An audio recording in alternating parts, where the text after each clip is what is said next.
शाइक उस्मानी साहब, ये 4-3 का फैसला है या 3-2 का फैसला है? अभी डॉक्टर तारिक साहब भी हमें घुमाई जा रहे हैं, कुछ रोशनी डालिए इसके ऊपर।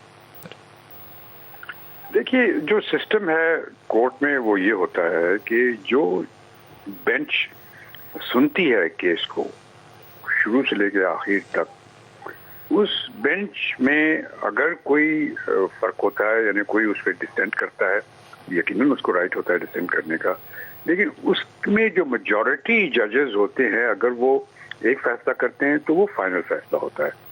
तो यहाँ पर जो हमने देखा कि हालांकि इसमें बहुत से प्रॉब्लम हुए, बेंच टूटी, नहीं बनी, लेकिन बहरहाल जिस बेंच ने ये केस सुना वो 5 मेंबर बेंच थी और 5 मेंबर बेंच जो है उसमें से 2 ने कोई डिसेंटिंग नोट्स दिए और 3 ने एक फैसला किया।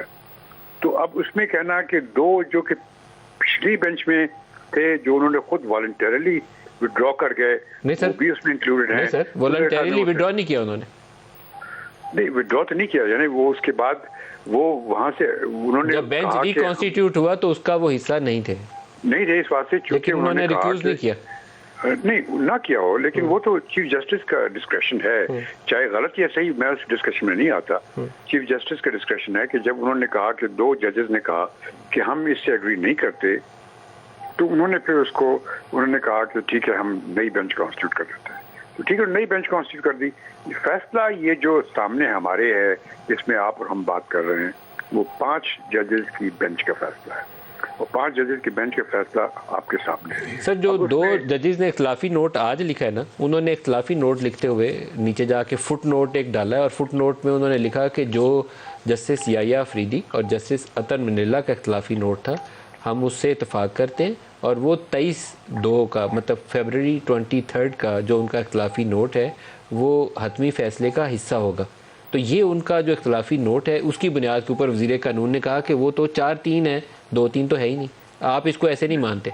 नहीं, मैं तो समझता नहीं, ये गलत है, ये थिंकिंग सही नहीं है। सर, एक राना सनाउल्लाह साहब ने मिसाल दी पानामा पेपर्स की। उन्होंने कहा कि 5 रुकनी बेंच था, पहले जस्टिस आसिफ सईद खोसा साहब ने कहा कि ये तो सादे कमीनी, अभी से छुट्टी कराओ इनकी, लेकिन बाकी 3 जजेस ने कहा कि नहीं, JIT बना के इन्वेस्टिगेट करो। तो 2 का फैसला पहले था, 3 ने बाद में JIT सुनी, बाद में 5-0 का फैसला आया। तो अब इस पर कोई कंपैरिजन है या देयर इज नो कंपैरिजन? नहीं, उसे कंपैरिजन नहीं, वहाँ पे और बात थी। वहाँ पे ये था कि वो बेंच तो अपनी जगह मौजूद थी, वो 3 जजेस ने JIT की बात की तो नहीं की, बेंच तो अपनी जगह मौजूद थी। यहाँ पर तो बेंच खत्म हो गई ना, एक नई बेंच 5 जजेस की बनी, हम सब ने सुना, उनके सामने सारा केस आगे हुआ।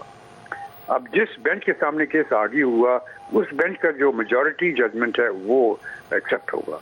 अच्छा, हमारे साथ हसन रजा साहब हैं, वो आपकी इस राय से वैसे मुतफिक नहीं है, पाकिस्तान बार काउंसिल वाले, वो तो कहते हैं ये 4 की बात जो है ये वजनी है। हसन साहब, थोड़ी सी मैं सीनियर है हमारे जस्टिस शाइक उस्मानी साहब, उन्हीं के सामने उन्हीं से मशवरा ले लेते हैं कि उन 2 जज साहबान को बेंच से निकालने से पहले उन दोनों ने एक फैसला दे दिया था कि तीनों पिटीशन डिसमिस्ड। तो क्या वही सूरत हाल रहेगी जो आप फरमा रहे हैं, या ये जो PMLN या हुकूमत जो बात कर रही है वो रहेगी? क्योंकि वो अपना फैसला उन पिटीशंस की हद तक वो सुना चुके थे बेंच से निकलने से पहले। जी शाइक उस्मानी साहब, नहीं, वो सही है अपनी जगह, लेकिन जो ये पिटीशन जो उसकी हियरिंग हुई, प्रॉपर हियरिंग जो हुई, वो शुरू हुई कल परसों से शुरू हुई, वो सिर्फ 5 जजेस ने की थी हियरिंग, बाकी जजेस उसमें इन्वॉल्व नहीं थे। जो उन्होंने पहले फैसले किए, जो कुछ कहा, वो अपनी जगह पर। जो फैसला हमारे सामने जो हम कंसिडर कर रहे हैं वो इन 5 जजेस की बेंच का फैसला है। उसमें 3 जजेस एक कह रहे हैं, 2 जजेस दूसरा कह रहे हैं। तो इसमें फिर जो पहले 2 जजेस थे उनका नाम लेके आना, मेरे ख्याल में ये कोई सही नजर नहीं आ रहा।